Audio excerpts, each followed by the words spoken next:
பிரசங்கி முதலாம் அதிகாரம். 1. தாவீதின் குமாரனும் எருசலேமின் ராஜாவுமாகிய பிரசங்கியின் வாக்கியங்கள். 2. மாயை மாயை எல்லாம் மாயை என்று பிரசங்கி சொல்லுகிறான். 3. சூரியனுக்கு கீழே மனுஷன் படுகிற எல்லா பிரயாசத்தினாலும் அவனுக்கு பலன் என்ன? 4. ஒரு சந்ததி போகிறது, மறு சந்ததி வருகிறது, பூமியோ என்றைக்கும் நிலைத்திருக்கிறது. 5. சூரியன் உதிக்கிறது, சூரியன் அஸ்தமிக்கிறது, தான் உதித்த இடத்திற்கே அது திரும்பவும் தீவிரிக்கிறது. 6. காற்று தெற்கே போய் வடக்கேயும் சுற்றி சுழன்று சுழன்று அடித்து தான் சுற்றின இடத்துக்கே திரும்பவும் வரும். 7. எல்லா நதிகளும் சமுத்திரத்திலே ஓடி விழுந்தும் சமுத்திரம் நிரம்பாது தாங்கள் உற்பத்தியான இடத்திற்கே நதிகள் மறுபடியும் திரும்பும். 8. எல்லாம் வருத்தத்தினால் நிறைந்திருக்கிறது, அது மனுஷரால் சொல்லி முடியாது, காண்கிறதினால் கண் திருப்தியாகிறதில்லை, கேட்கிறதினால் செவி நிரப்பப்படுகிறதுமில்லை. 9. முன் இருந்ததே இனிமேலும் இருக்கும், முன் செய்யப்பட்டதே பின்னும் செய்யப்படும், சூரியனுக்கு கீழே நூதனமானது ஒன்றுமில்லை. 10. இதை பார், இது நூதனம் என்று சொல்லப்படத்தக்க காரியம் ஒன்றுண்டோ? அது நமக்கு முன்னுள்ள பூர்வகாலங்களிலும் இருந்ததே. 11. முன் இருந்தவைகளைப் பற்றி ஞாபகம் இல்லை, அப்படியே பின்வரும் காரியங்களைப் பற்றியும் இனிமேலிருப்பவர்களுக்கு ஞாபகம் இராது. 12. பிரசங்கியாகிய நான் எருசலேமில் இஸ்ரவேலருக்கு ராஜாவாயிருந்தேன். 13. வானத்தின் கீழ் நடப்பதையெல்லாம் ஞானமாய் விசாரித்து ஆராய்ச்சி செய்கிறதற்கு என் மனதை பிரயோகம் பண்ணினேன். மனுபுத்திரர் இந்த கடுந்தொல்லையில் அடிபடும்படிக்கு தேவன் அதை அவர்களுக்கு நியமித்திருக்கிறார். 14. சூரியனுக்கு கீழே செய்யப்படுகிற காரியங்களையெல்லாம் கவனித்து பார்த்தேன், இதோ எல்லாம் மாயையும் மனதுக்குச் சஞ்சலமுமாயிருக்கிறது. 15. கோணலானதை நேராக்கக்கூடாது, குறைவானதை எண்ணி முடியாது. 16. இதோ நான் பெரியவனாயிருந்து எனக்கு முன் எருசலேமிலிருந்த எல்லாரை பார்க்கிலும் ஞானமடைந்து தேறினேன், என் மனம் மிகுந்த ஞானத்தையும் அறிவையும் கண்டறிந்தது என்று நான் என் உள்ளத்திலே சொல்லிக்கொண்டேன். 17. ஞானத்தை அறிகிறதற்கும் பைத்தியத்தையும் மதியீனத்தையும் அறிகிறதற்கும் நான் என் மனதை பிரயோகம் பண்ணினேன், இதுவும் மனதுக்குச் சஞ்சலமாயிருக்கிறதென்று கண்டேன். 18. அதிக ஞானத்திலே அதிக சலிப்புண்டு, அறிவு பெருத்தவன் நோவு பெருத்தவன். பிரசங்கி இரண்டாம் அதிகாரம். 1. நான் என் உள்ளத்திலே சொல்லிக்கொண்டது என்னவென்றால், வா, இப்பொழுது உன்னைச் சந்தோஷத்தினாலே சோதித்து பார்ப்பேன், இன்பத்தை அனுபவி என்றேன், இதோ இதுவும் மாயையாயிருந்தது. 2. நகைப்பை குறித்து அது பைத்தியம் என்றும் சந்தோஷத்தை குறித்து அது என்ன செய்யும் என்றும் சொன்னேன். 3. வானத்தின் கீழ் மனுபுத்திரர் உயிரோடிருக்கும் நாளளவும் பெற்று அனுபவிக்கத்தக்கது இன்னதென்று அறியும் பொருட்டும் என் இருதயத்தை ஞானத்தால் தேற்றிக் கொண்டிருக்கும் போதே நான் என் தேகத்தை மதுபானத்தால் சீராட்டிக் கொண்டிருக்கவும் மதியீனத்தை பற்றி கொண்டிருக்கவும் என் உள்ளத்தில் வகை தேடினேன். 4. நான் பெரிய வேலைகளைச் செய்தேன், எனக்காக வீடுகளை கட்டினேன், திராட்சத் தோட்டங்களை நாட்டினேன். 5. எனக்காக தோட்டங்களையும் சிங்காரவனங்களையும் உண்டாக்கி அவைகளில் சகலவகை கனிவிருட்சங்களையும் நாட்டினேன். 6. மரங்கள் பயிராகும் தோப்புக்கு நீர்ப்பாய்ச்சுகிறதற்கு குளங்களை உண்டு பண்ணினேன். 7. வேலைக்காரரையும் வேலைக்காரிகளையும் சம்பாதித்தேன், வீட்டிலும் வேலைக்காரர் பிறந்தார்கள், எனக்கு முன் எருசலேமிலிருந்த எல்லாரை பார்க்கிலும் ஆடுமாடு முதலான திரண்ட ஆஸ்திகள் எனக்கு இருந்தது. 8. வெள்ளியையும் பொன்னையும் ராஜசம்பத்தையும் மாகாணங்களிலுள்ள பொருள்களையும் சேகரித்தேன், சங்கீதக்காரரையும் சங்கீதக்காரிகளையும் மனுபுத்திரருக்கு இன்பமான பலவித வாத்தியங்களையும் சம்பாதித்தேன். 9. எனக்கு முன் எருசலேமிலிருந்த எல்லாரை பார்க்கிலும் நான் பெரியவனும் திரவிய சம்பன்னனுமானேன், என் ஞானமும் என்னோடே கூட இருந்தது. 10. என் கண்கள் இச்சித்தவைகளில் ஒன்றையும் நான் அவைகளுக்கு தடை பண்ணவில்லை, என் இருதயத்துக்கு ஒரு சந்தோஷத்தையும் நான் வேண்டாமென்று விலக்கவில்லை, நான் செய்த முயற்சிகளிலெல்லாம் என் மனம் மகிழ்ச்சி கொண்டிருந்தது, இதுவே என் பிரயாசங்கள் எல்லாவற்றினாலும் எனக்கு வந்த பலன். 11. என் கைகள் செய்த சகல வேலைகளையும் நான் பட்ட எல்லா பிரயாசத்தையும் கண்ணோக்கிப் பார்த்தேன், இதோ எல்லாம் மாயையும் மனதுக்குச் சஞ்சலமுமாயிருந்தது, சூரியனுக்கு கீழே பலன் ஒன்றுமில்லை. 12. பின்பு நான் ஞானமானது என்ன என்றும் பைத்தியமும் மதியீனமும் என்ன என்றும் பார்த்து அறியும்படி திரும்பினேன், ராஜாவுக்கு பின்வரும் மனுஷன் என்ன செய்யக்கூடும்? செய்ததையே செய்வான். 13. இருளை பார்க்கிலும் வெளிச்சம் எவ்வளவு உத்தமமோ அவ்வளவாய் மதியீனத்தை பார்க்கிலும் ஞானம் உத்தமமென்று கண்டேன். 14. ஞானியின் கண்கள் அவன் முகத்திலே இருக்கிறது, மூடனோ இருளிலே நடக்கிறான், ஆகிலும் அவர்களெல்லாருக்கும் ஒரே விதமாய்ச் சம்பவிக்கிறது என்று கண்டேன். 15. மூடனுக்குச் சம்பவிக்கிறது போல எனக்கும் சம்பவிக்கிறதே, அப்படியிருக்க நான் அதிக ஞானமடைந்ததினால் காரியமென்ன என்று சிந்தித்தேன், இதுவும் மாயை என்று என் உள்ளத்தில் எண்ணினேன். 16. மூடன் என்றாலும் ஞானி என்றாலும் என்றைக்கும் நினைவில் இருப்பதில்லை. இப்பொழுது இருக்கிறதெல்லாம் வருங்காலத்தில் மறக்கப்பட்டு போகும். மூடன் எப்படி சாகிறானோ அப்படியே ஞானியும் சாகிறான். 17. ஆகையால் இந்த ஜீவனை வெறுத்தேன். சூரியனுக்கு கீழே செய்யப்படும் கிரியையெல்லாம் எனக்கு விசனமாயிருந்தது. எல்லாம் மாயையும் மனதுக்குச் சஞ்சலமுமாயிருக்கிறது. 18. சூரியனுக்கு கீழே நான் பட்ட பிரயாசத்தையெல்லாம் வெறுத்தேன். எனக்கு பின்வரப்போகிறவனுக்கு அதை நான் வைத்து போக வேண்டியதாகுமே. 19.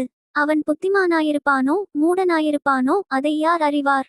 ஆகிலும் சூரியனுக்கு கீழே நான் பிரயாசப்பட்டு ஞானமாய்ச் சம்பாதித்த சகல வஸ்துக்களின் பேரிலும் அவன் அதிகாரியாவான். இதுவும் மாயையே. 20. ஆகையால் சூரியனுக்கு கீழே நான் பட்ட எல்லா பிரயாசத்தின் மேலும் உள்ள ஆசையை விட்டுவிட வகை பார்த்தேன். 21. ஒருவன் புத்தி யுக்தி நிதானத்தோடு பிரயாசப்படுகிறான். ஆகிலும் அப்படி பிரயாசப்படாதிருந்த வேறொருவனுக்கு அவன் அதை சொந்தமாக விட்டுவிட வேண்டியதாகும். இதுவும் மாயையும் பெரிய தீங்குமாய் இருக்கிறது. 22. மனுஷன் சூரியனுக்கு கீழே படுகிற எல்லா பிரயாசத்தினாலும் அவனுடைய இருதயத்தின் எண்ணங்களினாலும் அவனுக்கு பலன் என்ன? 23. அவன் நாட்களெல்லாம் அலுப்புள்ளது, அவன் வேலைகள் வருத்தமுள்ளது, இராத்திரியிலும் அவன் மனதுக்கு இளைப்பாறுதலில்லை. இதுவும் மாயையே. 24. மனுஷன் புசித்துக் குடித்து தன் பிரயாசத்தின் பலனை அனுபவிப்பதை பார்க்கிலும் அவனுக்கு ஒரு நன்மையும் இல்லை. இதுவும் தேவனுடைய கரத்திலிருந்து வருகிறது என்று நான் கண்டேன். 25. என்னை பார்க்கிலும் சம்பிரமமாய்ச் சாப்பிடத்தக்கவன் யார்? என்னை பார்க்கிலும் துரிதமாய்ச் சம்பாதிக்கத்தக்கவன் யார்? 26. தேவன் தமது பார்வைக்கு நல்லவனாயிருக்கிறவனுக்கு ஞானத்தையும் அறிவையும் இன்பத்தையும் அளிக்கிறார். பாவஞ்செய்கிறவனுக்கோ தமது பார்வைக்கு நல்லவனாயிருக்கிறவன் வசமாய் வைத்துவிட்டு போகும் பொருட்டு சேர்த்து குவித்து வைக்கும் தொல்லையை அவர் நியமித்திருக்கிறார். இதுவும் மாயையும் மனதுக்குச் சஞ்சலமுமாயிருக்கிறது. பிரசங்கி 3ஆம் அதிகாரம். 1. ஒவ்வொன்றிற்கும் ஒவ்வொரு காலமுண்டு. வானத்தின் கீழிருக்கிற ஒவ்வொரு காரியத்துக்கும் ஒவ்வொரு சமயமுண்டு. 2. பிறக்க ஒரு காலமுண்டு, இறக்க ஒரு காலமுண்டு, நட ஒரு காலமுண்டு, நட்டதை பிடுங்க ஒரு காலமுண்டு. 3.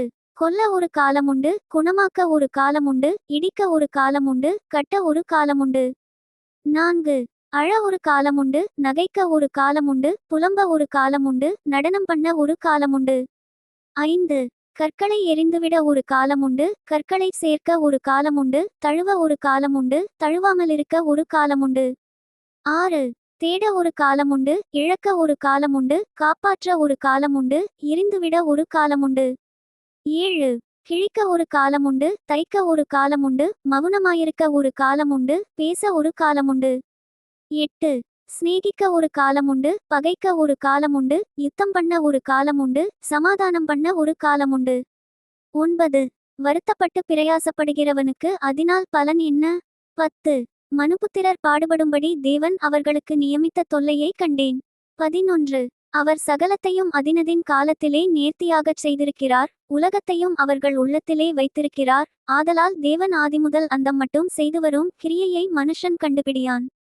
12. மகிழ்ச்சியாயிருப்பதும் உயிரோடிருக்கையில் நன்மை செய்வதுமேயல்லாமல் வேறொரு நன்மையும் மனுஷனுக்கு இல்லை என்று அறிந்தேன். 13. அன்றியும் மனுஷர் யாவரும் புசித்துக் குடித்து தங்கள் சகல பிரயாசத்தின் பலனையும் அனுபவிப்பது தேவனுடைய அனுக்கிரகம். 14. தேவன் செய்வது எதுவோ அது என்றைக்கும் நிலைக்கும் என்று அறிவேன். அதினோடே ஒன்றும் கூட்டவும் கூடாது, அதிலிருந்து ஒன்றும் குறைக்கவும் கூடாது. மனுஷர் தமது சமூகத்தில் பயந்திருக்கும்படி தேவன் இப்படிச் செய்து வருகிறார். 15. முன் நடந்ததே இப்பொழுதும் நடக்கிறது, இனி நடக்கப் போகிறதும் முன்னமே நடந்தது. நடந்ததையோ தேவன் விசாரிப்பார். 16. பின்னும் சூரியனுக்கு கீழே நான் நியாயஸ்தலத்தை கண்டேன், அங்கே அநியாயம் இருந்தது. நீதிஸ்தலத்தையும் கண்டேன், அங்கே அநீதி இருந்தது. 17. சகல எண்ணங்களையும் சகல செய்கைகளையும் நியாயந்தீர்க்குங்காலம் இனி இருக்கிறபடியால் சன்மார்க்கனையும் துன்மார்க்கனையும் தேவன் நியாயந்தீர்ப்பார் என்று என் உள்ளத்தில் எண்ணினேன். 18. மனுபுத்திரர் தாங்கள் மிருகங்களைப் போல் இருக்கிறார்களென்பதை அவர்கள் காணும்படிக்கு தேவன் அவர்களை சோதிக்கிறாரென்று நான் மனுஷருடைய நிலைமையை குறித்து என் உள்ளத்தில் எண்ணினேன். 19. மனுபுத்திரருக்குச் சம்பவிக்கிறது மிருகங்களுக்கும் சம்பவிக்கும், அவர்களுக்கும் இவைகளுக்கும் ஏக சம்பவமுண்டு. இவைகள் சாகிறது போலவே அவர்களும் சாகிறார்கள். ஜீவன்களுக்கெல்லாம் சுவாசம் ஒன்றே, மிருகத்தை பார்க்கிலும் மனுஷன் மேன்மையுள்ளவன் அல்ல, எல்லாம் மாயையே. 20. எல்லாம் ஒரே இடத்துக்கு போகிறது, எல்லாம் மண்ணிலே உண்டாகிறது, எல்லாம் மண்ணுக்கு திரும்புகிறது. 21. உயர ஏறும் மனுஷனுடைய ஆவியையும் தாழ பூமியிலிறங்கும் மிருகங்களுடைய ஆவியையும் அறிகிறவன் யார்? 22.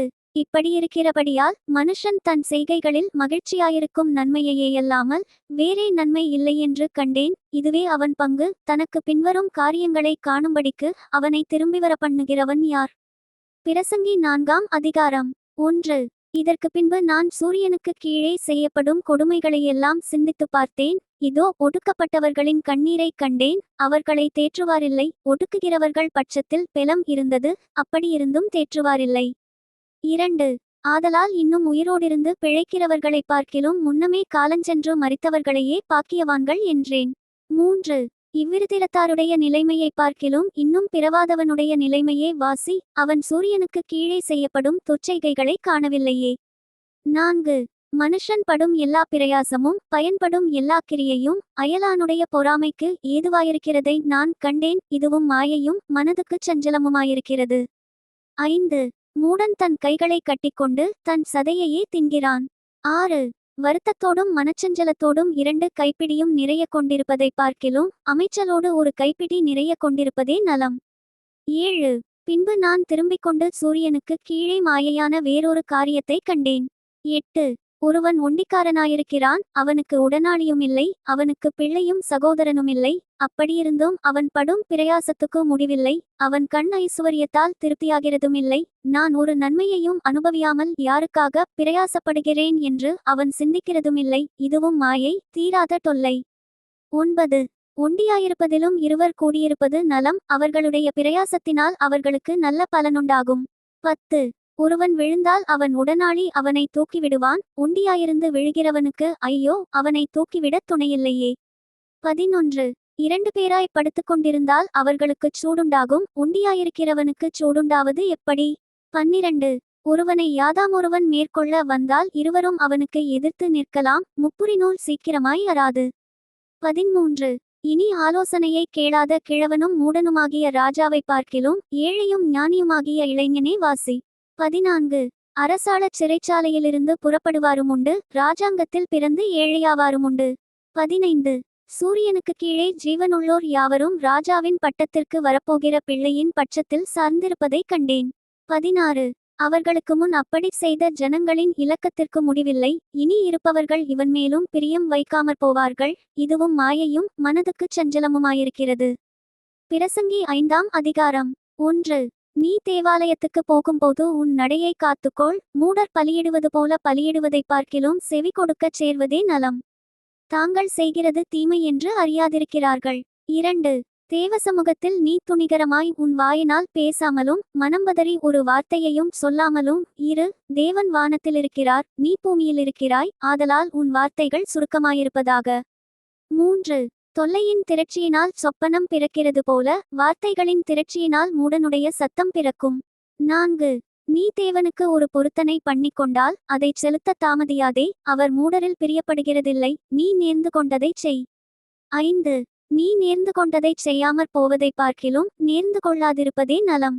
6.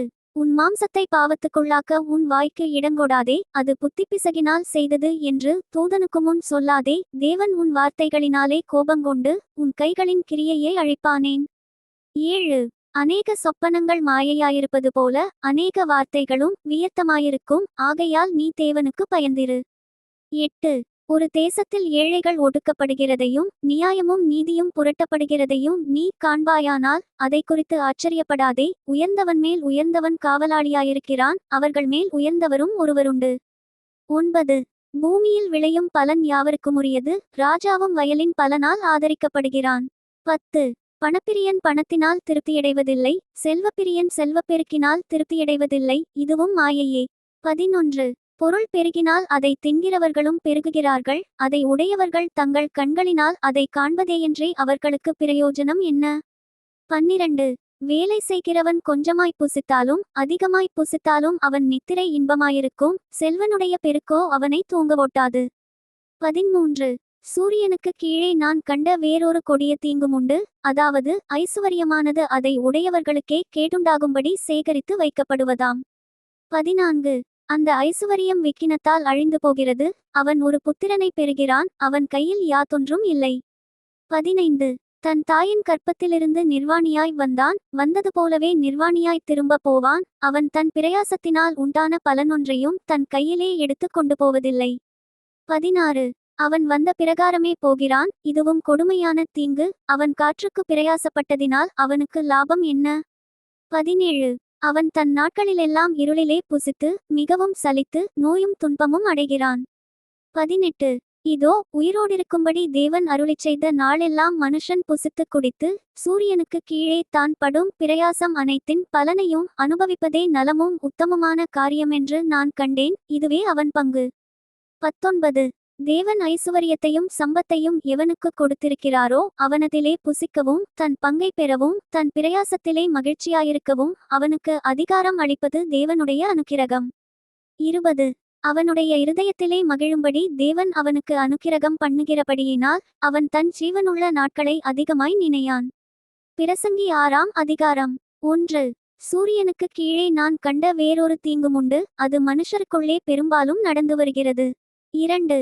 அதாவது ஒருவனுக்கு தேவன் செல்வத்தையும் சம்பத்தையும் கனத்தையும் கொடுக்கிறார், அவன் என்னை இச்சித்தாலும் அதெல்லாம் அவனுக்கு குறைவில்லாமல் கிடைக்கும். ஆனாலும் அவைகளை அனுபவிக்கும் சக்தியை தேவன் அவனுக்கு கொடுக்கவில்லை, அந்நிய மனுஷன் அதை அனுபவிக்கிறான், இதுவும் மாயையும் கொடிய நோயுமானது. 3. ஒருவன் 100 பிள்ளைகளை பெற்று அநேகம் வருஷம் ஜீவித்து தீர்க்காயுசை அடைந்திருந்தாலும் அவன் ஆத்துமா அந்த செல்வத்தால் திருப்தியடையாமலும் அவனுக்கு பிரேதக்கல்லறை முதலாய் இல்லாமலும் போகுமானால் அவனைப் பார்க்கிலும் கருவழிந்த பிண்டம் வாசி என்கிறேன். 4. அது மாயையாய் தோன்றி இருளிலே மறைந்து போய்விடுகிறது, அதின் பேர் அந்தகாரத்தால் மூடப்படும். 5. அது சூரியனை கண்டதுமில்லை, ஒன்றையும் அறிந்ததுமில்லை, அவனுக்கு இல்லாத அமைச்சல் அதற்கு உண்டு. 6. அவன் 2000 வருஷம் பிழைத்திருத்தாலும் ஒரு நன்மையையும் காண்பதில்லை, எல்லாரும் ஒரே இடத்துக்கு போகிறார்கள் அல்லவா? 7. மனுஷன் படும் பிரயாசம் எல்லாம் அவன் வாய்க்காகத்தானே, அவன் மனதுக்கோ திருப்தியில்லை. 8. இப்படியிருக்க மூடனைப் பார்க்கிலும் ஞானிக்கு உண்டாகும் மேன்மை என்ன? ஜீவனுள்ளோருக்கு முன்பாக நடந்து கொள்ளும்படி அறிந்த ஏழைக்கும் உண்டாகும் மேன்மை என்ன? 9. ஆசையானது அலைந்து தேடுகிறதை பார்க்கிலும் கண் கண்டதே நலம், இதுவும் மாயையும் மனதைச் சஞ்சலப்படுத்துகிறதுமாயிருக்கிறது. 10. இருக்கிறவன் எவனும் தோன்றுமுன்னமே பேரிடப்பட்டிருக்கிறான், அவன் மனுஷன் என்று தெரிந்திருக்கிறது, தன்னிலும் பலத்தவரோடே போராட அவனால் கூடாது. 11. மாயையை பெருக பண்ணுகிற அநேக விசேஷங்கள் உண்டாயிருக்கிறபடியால் அதனாலே மனுஷருக்கு பிரயோஜனம் என்ன? 12. நிழலை போன்ற மாயையான தன் ஜீவகாலத்தை போக்கும் மனுஷனுக்கு இந்த ஜீவனில் நன்மை இன்னதென்று அறிந்தவன் யார்? தனக்கு பின்பு சூரியனுக்கு கீழே சம்பவிக்குங்காரியம் இன்னதென்று மனுஷனுக்கு அறிவிப்பவன் யார்? Thank you. Bye from Daniel. Bye from Daniel.